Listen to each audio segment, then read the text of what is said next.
All right, how does the numerator factor? We need a product of 10 that adds to be negative 7. Is that how you do it with this one? Yeah, because it's not split the middle.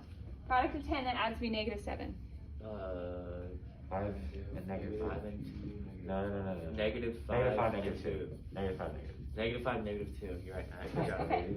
Now, here's what's nice, is if I want to know where this equals 0,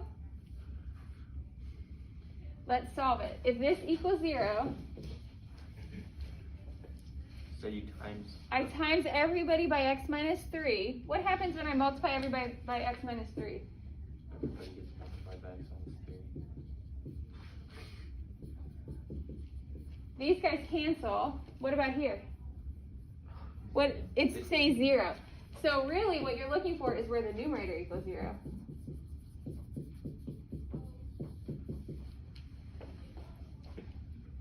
So x minus 5 times x minus 2 must equal 0. We've done this a bunch. This is factoring. How do I solve this? Can you set them both equal to 0? You set them both equal to 0. Yeah. So So x minus 5 equals Yeah. 0 and x minus 2 equals 0. So this tells me x equals 5 and 2. So does 2. Those are zeros or These what? are our x-intercepts. Okay. So we're x equal. So they are zeros. Yeah. That's crazy. So That's I've got really good. 1, 2, 0 and 3, 4, 5, 0. There's an asymptote. So there's 2 different lines, I'm guessing. Yeah, Has there's to 2 be. different lines. Okay. One passes through the y-intercept. So I'm suspicious that this first One's a piece downward curve, is right? coming up to the asymptote because this is increasing. Yeah. So I'm going to go ahead and draw that one. So you'll never have a constant slope with an asymptote, right? No. That's not possible. Because it has to be gradually. It has to be getting closer and gradually getting closer. closer to it.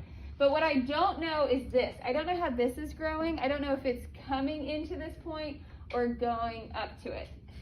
Do you see the two differences? I do. It could decrease to this point or it could increase. So how would we figure out what it's We have doing? to find another point. We're going to test another point. So let's plug in, this is 1, 2, 3, 4. Let's try what happens when we plug in 4. For x. 4x. So, oh, sorry, I should write this out.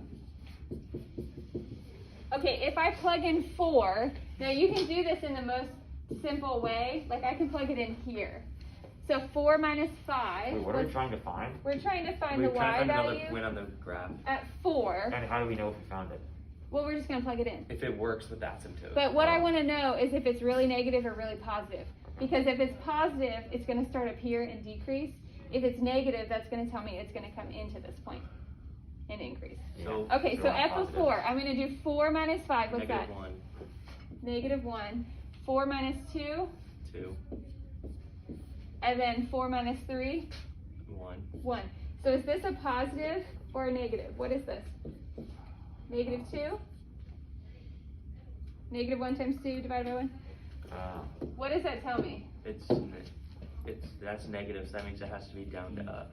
So this means it's increasing up to that point. Great. Beautiful.